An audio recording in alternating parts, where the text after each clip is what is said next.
Aries, how are you?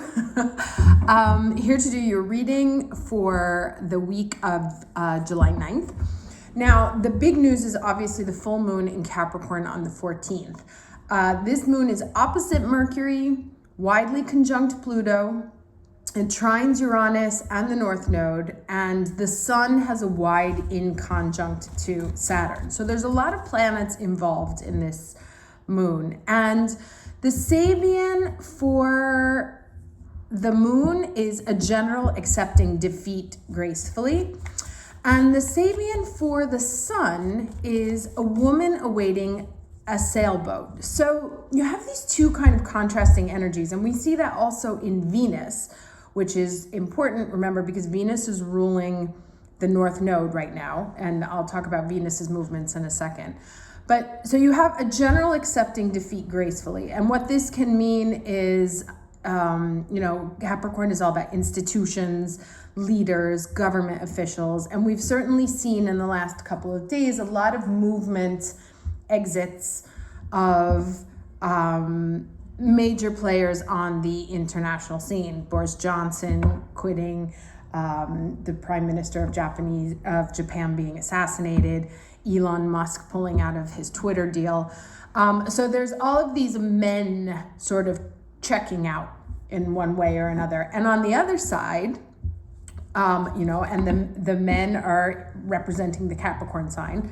And then on the other side, where the Sun is in Cancer, we have a woman awaiting a sailboat. So waiting for something new to come in. So there's this energy of something major stepping out and creating space for something new to flow in. And I mentioned Venus because Venus has two very interesting transits this week, which are completely contrasting. First, she trines Saturn.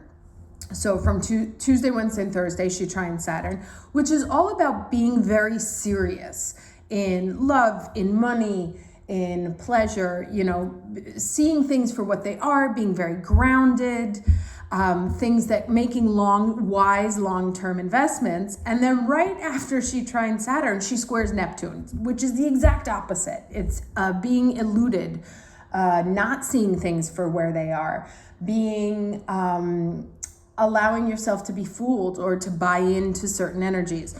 So you want to kind of be careful this week, especially since, as I said, since Venus is ruling the nodes and Uranus is right there. So this is a very strange time. So it's like, on one hand, you're going to have a very serious concrete offer. Venus trining Saturn, which obviously is the ruling planet of Capricorn. And so kind of like that serious accepting defeat, stepping out, but being serious about what's going to happen. And then towards the end of the week, there's this thing of something flowing in, but that isn't realistic. So my biggest advice is to observe. Remain in a state of observation because the energies are so contrasting and it's not a full story. Something is going to leave, something is coming in, but we don't know what it is that's coming in, right? The woman is awaiting a sailboat. And what it is that's coming in remains to be seen and still has to be tested. Could be a dream, could not be. That's that kind of Venus and Neptune there at the end of the week. So stay in a place of observation. And if you remember last week, the reading was about stillness, not stuckness, right? And right now the energies are so crazy. I mean, I've been hearing crazy stories of things happening to neighbors and what? Like really crazy things. So the stillness is required because it's nothing but craziness around us, right? There's this sort of blender of energy going on.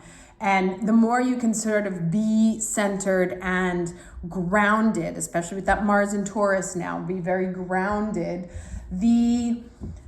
I don't want to say safer, because obviously we can never guarantee anything, but the more we're able to respond properly because we're not all over the place.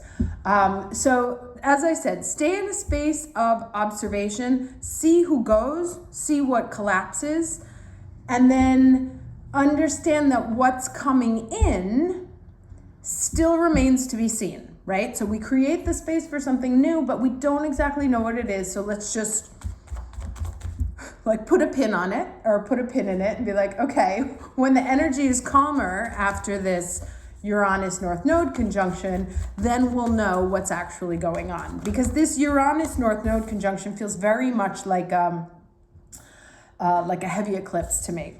Now, the overall energy here is this victim thing. So it's like, and this talks about like being tricked out of something, right? That's that Venus-Neptune square that could be. And so that's why I say like watch, observe, so that we don't fall for things and then end up putting ourselves into a situation where we feel like we've been done wrong. And we can get into this place if we're not very grounded and, mindful of, okay, well, what does this person want? Why are they saying this?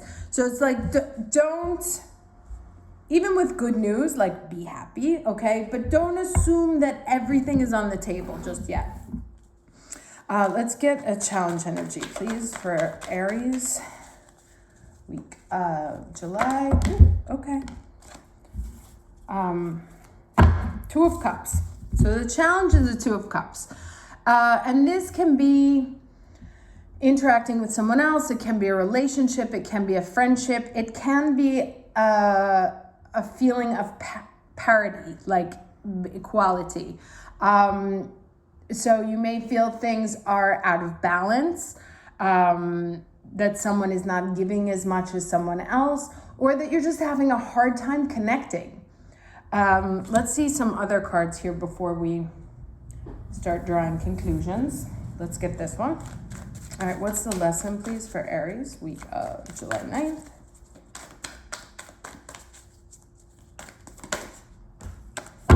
Okay, we have the embracing, and this is the stork. Now let me read this. Remember, this book is quite scientific, so... all right, here we go. Is this what we got last time? Yeah, I think so. Okay, anyway, a floodplain is a naturally occurring phenomenon in which the land adjacent to a river floods out to far banks of the surrounding land during times of high water, right? And here we are in Cancer season, high water. Land that is normally dry may be underwater for a period of time. And interesting, this is a supermoon, the one that's coming up also. It's the third, I think, or either the third or the fourth. But when there's a supermoon, the power of the moon is so strong that it actually causes water where there is none. Like rivers show up in the UK, I know, that don't exist for the rest of the year. So when this occurs, silt, sand, and nutrients are deposited. For this reason, floodplains are often areas of great fertility as well as rich ecosystems. They are excellent areas for lush, abundant crops. It's a natural occurrence that allows life in all areas to thrive. So the sacred landscape wants you to know, sometimes life overflows with emotions, which can feel uncomfortable. However, the ensuing result of this discomfort can be of great value, perhaps arising from an unseen or unknown source. You get this card when emotions are seemingly unflowing or not flowing at all. Cherish the overflow of emotions and embrace the times that seem murky, for your inner floodplains are being replenished, and as a result, there will be great spiritual and physical expansion. Embrace all your emotions. When you do so, greater prosperity and fertility will flow into your life. Alternatively, if your emotions have been blocked, this is the time to explore and experience them. Okay, so I'm actually looking at these 2 cards here. What may be happening also is you may have a situation to connect with another person. Or let's say the opportunity to do so may be coming in with the tide, right? That woman awaiting a sailboat. However, there may be a part of you that's closed off to it because of something that happened in your past that's keeping you locked up tight, right? In protective mode. It's like, this hurt me before, I'm not gonna let it hurt me again. And so as a result, here's this nut, right? Life is trying to like crack you open so that the overflow of water can create the possibility to build something new, a new ecosystem. And interesting that there's these two trees, right? So there is something in seed, two trees, and talking about creating an ecosystem of growth. So something is trying to be born new into your world that actually brings a tremendous abundance. It may not seem like it because it's born of an overflow of emotions, which we may perceive as, oh God, look, it's flooding. Like it's flooding the land. That land was dry and now it's flooded with water. But because it's of that flooding, it creates the possibility for all this to grow.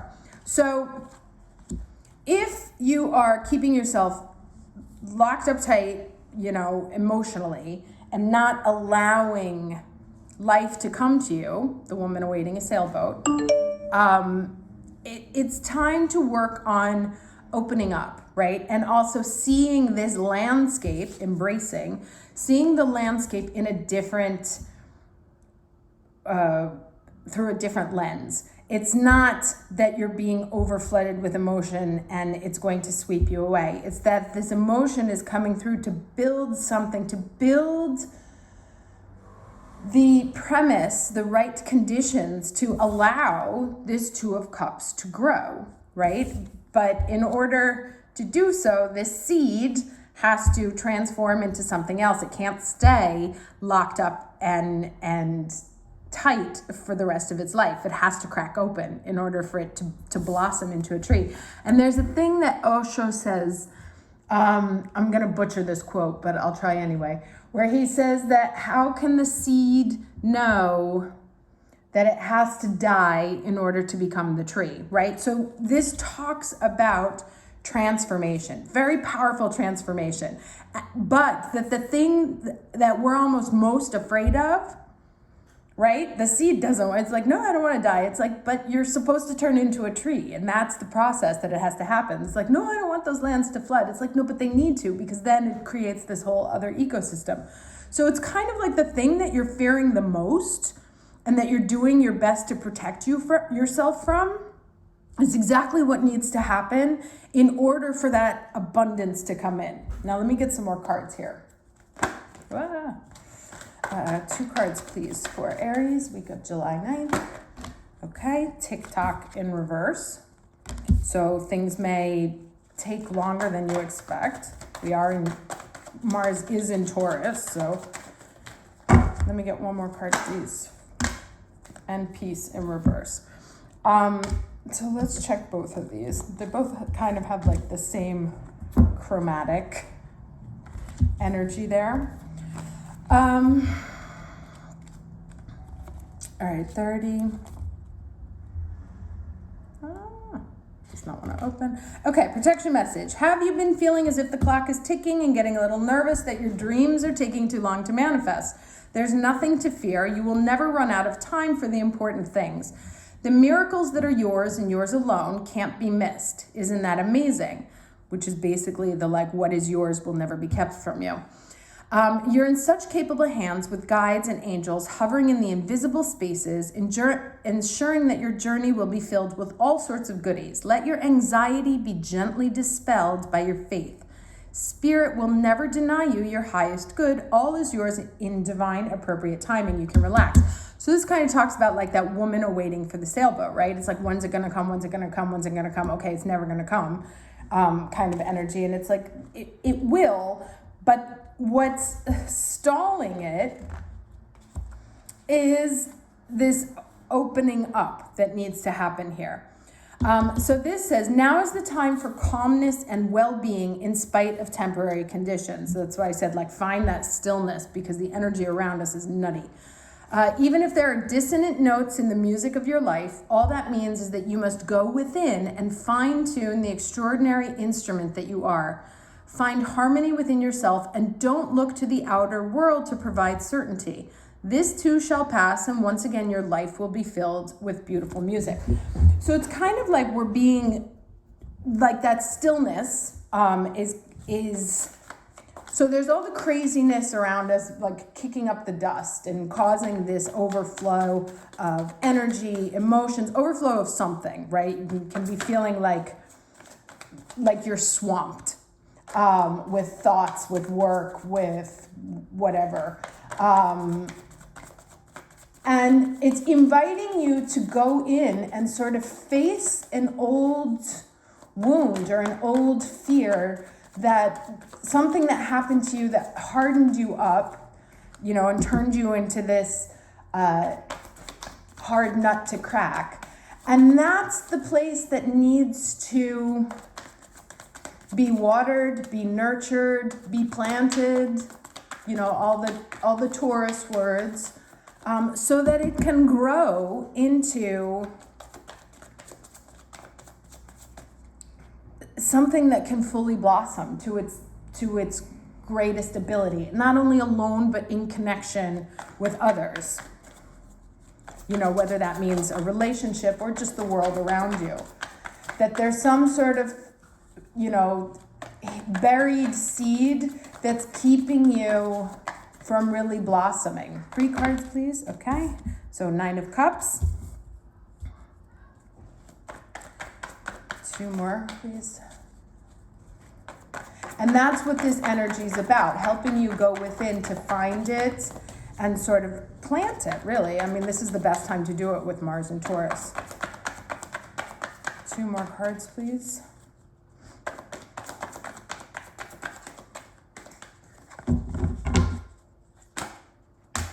Okay, I knew this was going to come out. I mean, I thought the 3 would have come out, but the 2 of Wands and the 7 of Pentacles, right? So here, I don't love this card. A lot of people love this card.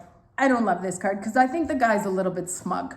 And what it says to me is, if the dream is the 10 of Cups, right? And right now you have the 9, but there's always the one missing, right? There's the one missing, and it's like just shy of the full rainbow situation. But because he's like self-satisfied, kind of resting on his laurels, he's not going to do the work to go get that last cup. And so the energy is like, okay, well, what do I do? Like thinking about it, what choices do I have?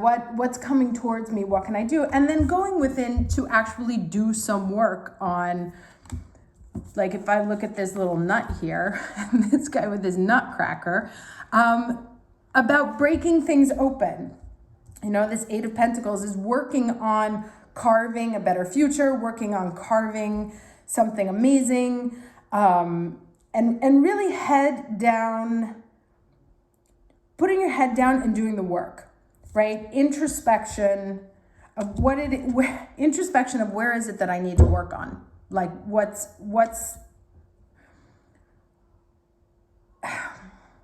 the thing I need to be working on? Like put my signature on it, kind of thing, or carving out my path towards happiness in the future, towards the 2 of Cups, towards the 10 of Cups.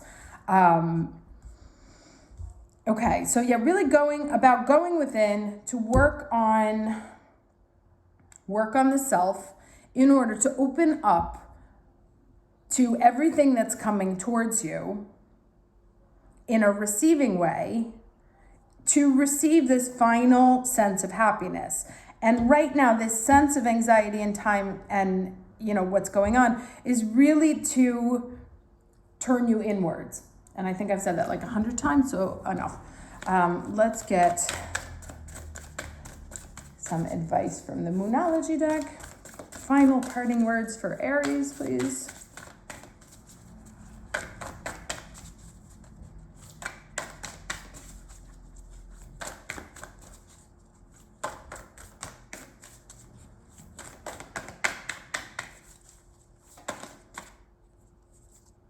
Okay, what do we have here? The full moon in Libra. So find a balance. Let's see what this says. Okay, so it says focusing on your own wants and needs is understandable. We all need to look after ourselves. This card suggests you need to find a balance between what you need versus what someone else needs. Walk a mile in their shoes. Once you understand where they're coming from and why, you can take action. If you've been through a worrying time, including regarding your health, this card reminds you to find the right people for help. Make up your own mind about your situation rather than being too influenced by others. Find a balance between your own needs and what you do for others. And then this says, remember that we're all co-creating, so getting other people on your side by being understanding is a win-win. Oh, interesting. Okay, so the affirmation for this, and so, this is a Venus card, the full moon in Libra, ruled by Venus, Libra. And as I said, like Venus has a lot of activity this week and she's ruling the North Node. So it's really moving into that Venusian energy that will get us out of it. And here the manifestation affirmation is, there is love all around me. I am lovable. And to me, this is like the foundational seed, right? That wherever we think we're not lovable, or whatever caused it, that belief is what is blocking everything. And that's where we need to focus our healing energy in understanding what happened with someone else. Again, here's the 2, full moon in Libra, and there's 2 here. What happened with someone else, also the 2, past relationship, could be a parent, any sort of, any sort of equal or someone who was supposed to love you, that made you feel like a victim, and made you feel like you could never be loved. And that is where you need to focus, we need to focus our energy and internal healing, right? Like this guy's like, I don't need anybody. I'm fine here. I got my 9 cups. It's like, we do need other people. But in order to break, like to get there, we have to crack this original wound and open it up so that we can allow the role of someone else, right? To me, it's like these are the opposite cards here, this 9 of Cups and this 2 of Cups. And we've been in the 9 of Cups space for a very, very long time. I think this is kind of like where Aries loves to live. But I think it's time for us now, this floodlands, it's time for us now to move into more of a 2 of Cups space, a more Venusian space, and a little less Aries space. And to do that, we need to first and foremost believe that we are worthy and deserving of love, and to heal whatever wound there is in our past that stops us or that has kept us really closed off. Right? And learn how to start opening up to receive the emotions that we have spent a lifetime blocking out, and let them come in, right? Do some work to let these things come, to let this water flow towards us. Very heavy. Anyway, I hope this is helpful for you. Wishing you a lovely week, and take care. Bye-bye.